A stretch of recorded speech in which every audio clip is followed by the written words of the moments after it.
Broadcasting from Boston, Massachusetts, you're listening to the Technology Equals Equality podcast.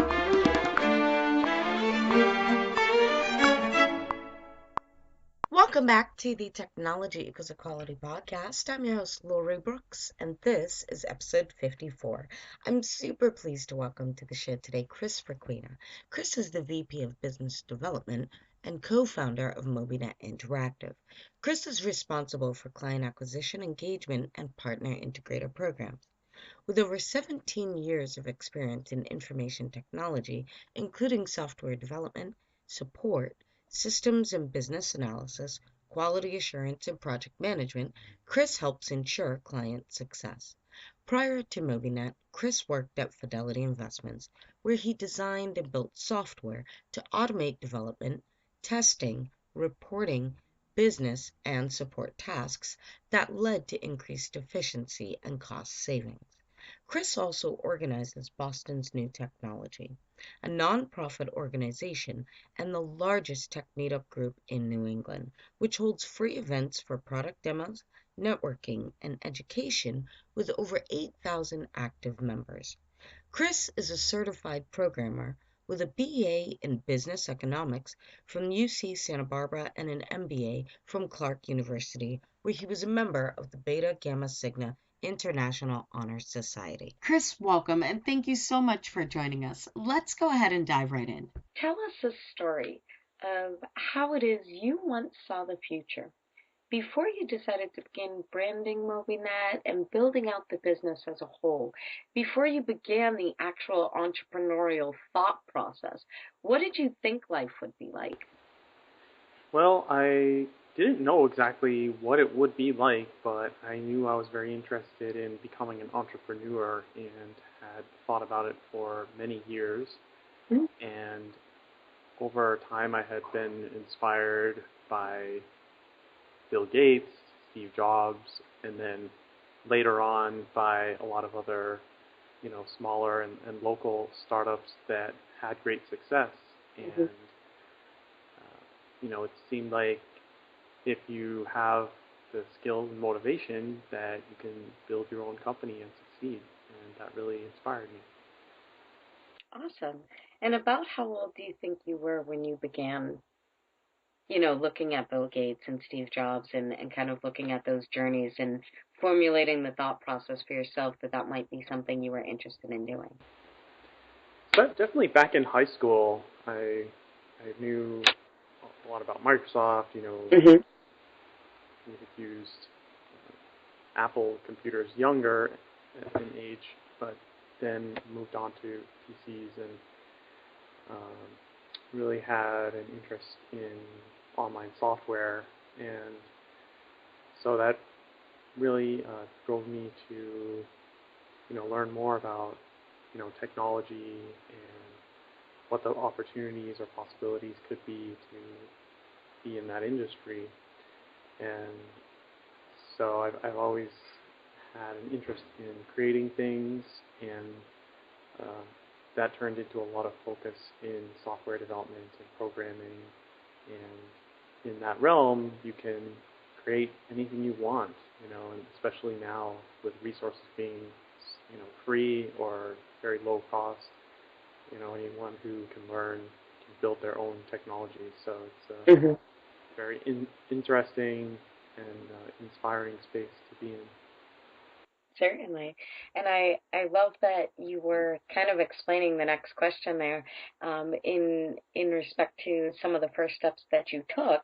When you did begin formulating that thought process, you began really taking an interest in the online space and you began teaching yourself and learning about what it was that you would need to do to begin an entrepreneurial journey. So that self-education, that recognition that, okay, this is something that I'm interested in, but now I need to figure out what those steps are, really kind of organizing yourself into looking at the industry as a whole.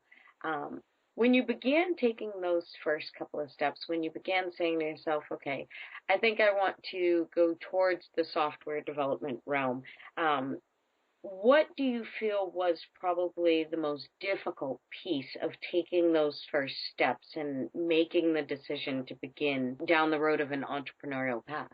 A big part of it is the financial aspect, and so if Mhm. you're going to start your own business, you need some financial support, of course. And Mhm. so I did save a lot of money over time as I was working, partly with that thought in mind that I may start my own business and need some revenue to get it started or maintain it for some time before it becomes a success and so on. And so that's certainly one of the biggest parts of your decision to kind of go out on your own and start your own company. Um, then I started learning as much as I could about what I was interested in, startups, entrepreneurship, reading books, attending as many events as I could to get inspiration, possibly meet other startups, other people I could potentially work with who could be co-founders, and also just educate myself, how to succeed in the startup world.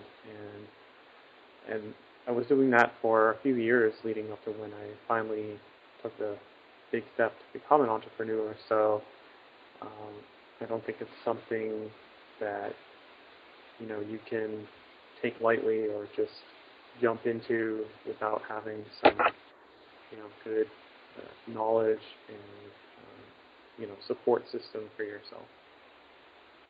Certainly.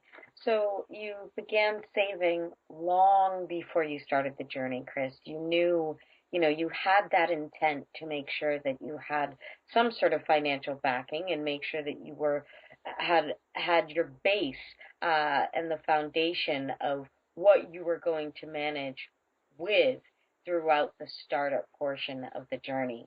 And you began again really going to events and taking courses and educating yourself on the industry and the areas that were really of interest to you on your path and in the direction that you were looking to go. But of those steps, what do you think was the most difficult of those two? Do you feel it was saving? That seems to be something that can be difficult for some people. Do you feel it was the savings portion, or do you feel it was finding the places where you were going to obtain the right education and the right information to assist you on your journey? There have been so many resources out there Hmm. for startups and entrepreneurs for many years now, and Right. it's only accelerated over the last few years as well. So finding information and events and other opportunities for startups is, not a problem, not something that's really difficult. If you're interested, you can find all of these things and, start your planning for what you want to do and, look at other examples of other startups and what have they done and how have they succeeded and try to, learn from all these other startup experiences Hmm. and then, plan what you want to do. Um, the planning overall, I think it's probably not that difficult once you, get a grasp of how to, launch a startup. But probably the most difficult is getting the product market fit for whatever you're selling. So, there's certainly a whole process for that, and you can educate yourself on that. But it's still uh, probably one of the main reasons that startups fail. They just don't reach that product market fit for many different reasons. Hmm. And then the other thing that is not necessarily too hard but takes time is, to build up your network of contacts and connections who and you can call upon if you need help or advice and things like that. And, getting more involved with some of them, they could become mentors or advisors and things like that. So having people to reach out to really helps a lot to make sure you're going in the right direction. Certainly, having that support system of positive people around you who can suggest areas or ideas that can support your end goal is very important. I think one of the things that can become overwhelming is just how many events are available at this point. As you were saying, that space grows exponentially on a daily basis, and I think weeding through that information can sometimes become one of the more difficult parts when you're attempting to begin finding the right information or network with the right people. What do you feel assisted you in building that network? What do you think assisted you in overcoming that portion? Well, I think I just wanted to learn about startups, and I just very early on found that there are a lot of great events and even newsletters that you can sign up to keep up to date with what's going on and what opportunities there are for startups.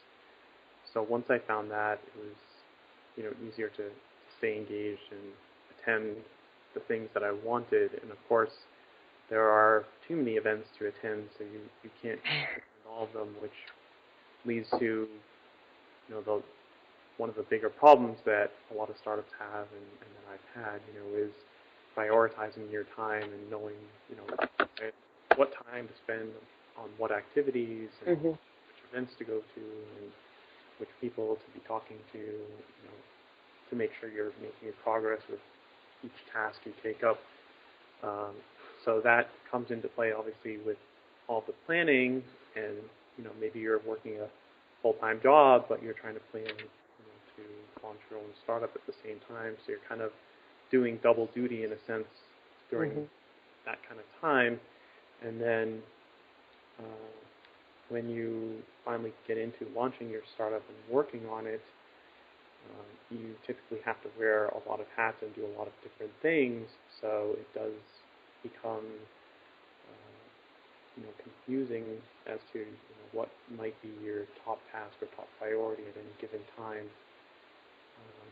So that's something that is critical, because with startups, you need to get to market within a certain amount of time and with Mm-hmm. certain resources and all of these things. And how do you feel you overcame that portion, or do you feel you overcame it? Do you feel it's something that you have put a process into place to kind of handle on a regular basis, or do you feel that it's something that you kind of struggle with on a regular basis? Do you feel it's still one of the more difficult pieces? It's still somewhat difficult, but I have a process to keep track of my top tasks and not have them all in my brain. I basically have them written down. And I review it on a daily basis and make sure, I have a proper plan for the day so I can get done what I need to get done. Certainly. But yeah, over time I've gotten better at doing that. I think part of it is knowing when to also, hire some additional help. Mm-hmm. So if you're running a startup, maybe you can hire, like we have, college students to help with marketing, administrative work, and other kind of day-to-day tasks. Um, so you can focus on your business development, your operations, your product management, and these things. So Certainly. that's something that's helped us a lot as well. Awesome. I love that. I believe very highly in interns. There's a couple of other internship programs that we actually do utilize, or that I utilize for a lot of the consulting clients. Just in terms of how to go about delegating tasks and who is it that you're delegating these tasks to. When you're starting up, those costs are not always something that people are prepared for, is the actual scaling cost and the ability to delegate to someone on staff. And internship programs are extremely useful in that department. So thank you for mentioning that. Chris, what do you feel is the key to your success? I think the sort of primary key is my passion, which kind of drives me. It's my motivation. I'm Yes. working in a space that I love and I'm interested in, the industry we're in, and also the type of work we do, and how I'm able to work with our clients. Uh, very satisfied with the kind of work that I do. And aside from that, you certainly need education and, training in some cases, depending what you're doing. You want to be, an expert in your field, really. So, and that's ongoing, so you can start your training before you launch your business, of course, or, education. You can self-educate with books as well. But all of that is something that, you do to plan, and then you have to do it ongoing to keep up to date and Mhm. be able to compete. So, Definitely. I think motivation is probably one of the key foundation pieces on this sort of a journey. If you don't have that motivating factor that makes you want to get up and do this every day, whatever it is this may be, if you don't have that piece, that drive, it's a journey that can end rather rapidly. But Chris, I know you also organize Boston's New Technology. I believe that is a nonprofit organization here in the city of Boston. And that was actually one of the events that I had run into and met you through. So I'd love for you to share a little bit about, BNT with the audience and how that can help them during their journey. yeah, definitely. Well, Boston New Technology is a nonprofit pending. We're a volunteer-run organization and community of over 10,000 members, and our mission is to help local entrepreneurs and startups succeed. And we do that by offering free events for the community and free presentation slots for any tech startup that has a product that they'd like to demonstrate to our audience. And a big part of that is getting the community together to network. A lot of them are looking for co-founders or employees.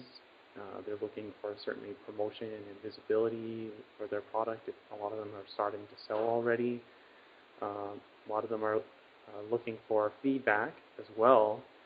And so it's a forum where everyone can talk and network, but also has a formal presentation hour where we have usually 6 or 7 startups that will come and just give an overview of their product and then go right into a live demo of their technology, which is often a mobile app or a website, maybe with some of them have really deep back-end technologies like AI and data analytics and things like that.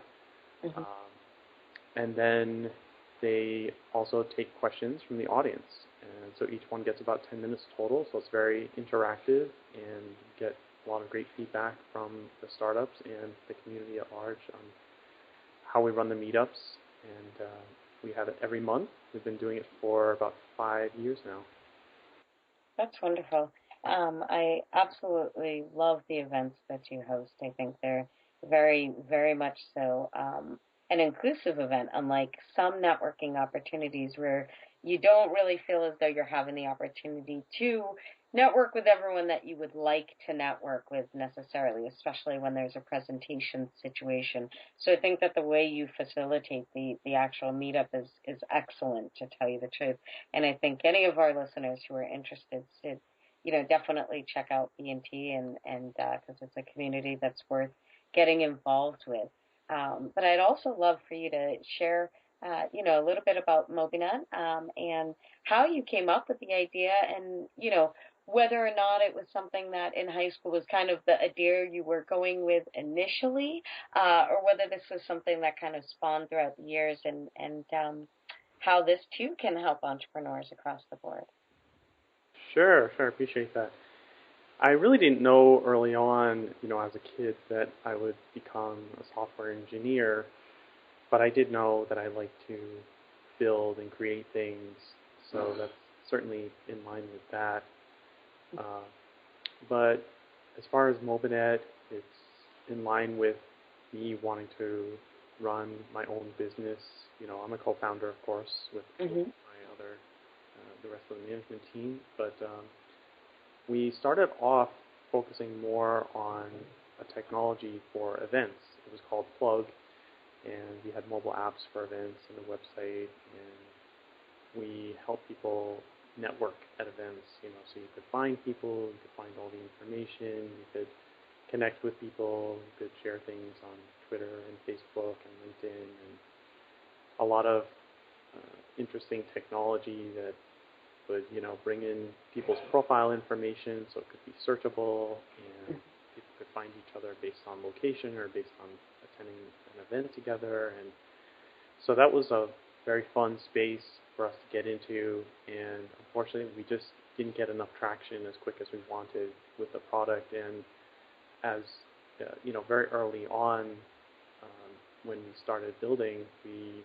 started getting some people asking us about building their applications, and we decided that we would kind of open up a consulting side of our business and take on that work and help a lot of other startups build their technology.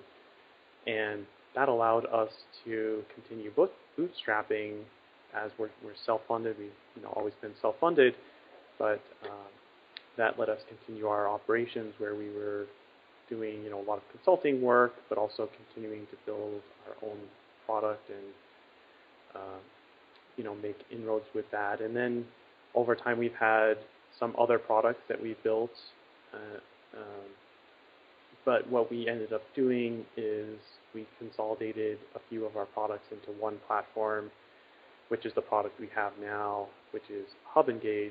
And Hub Engage is a communication platform for employees, and it keeps them up to date and helps them be more productive, and instills advocacy with the employees, and also keeps the management up to date on everything going on with the employees as far as content they're viewing, interactive experiences they're participating in, surveys results they're submitting, or stories they're submitting, or places they've visited.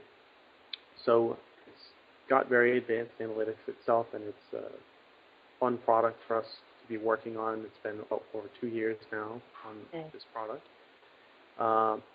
But we continue to work with a lot of other startups, which is fun. So we probably have about 10 projects going on at any given time. And we help these companies with strategy, design, and development for software, applications, and websites. And we work with anyone from a single founder startup up through a Fortune 1000 company.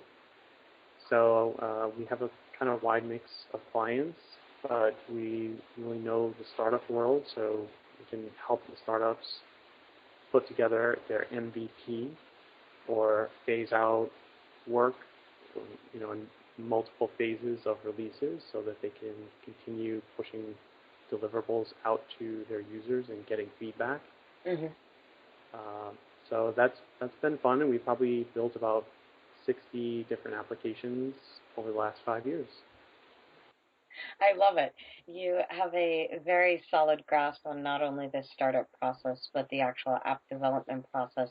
And those two combined when, working with consulting clients who are looking to get into that space of creating their own app for their first business is extremely valuable. So it's awesome that you found the niche and figured out that that service was needed and have that opportunity to do the consulting alongside building out your own business. And I think that's important to highlight. And I love that you mentioned that Mobina, even though you do consulting, there are other intentions, other programs, other projects, and things that the company as a whole is driven to work towards, but the consulting is what assists in keeping this as a self-funded company.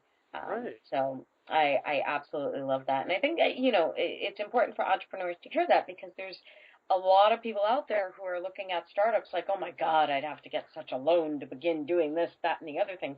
And the reality is, in this day and age, realistically, don't.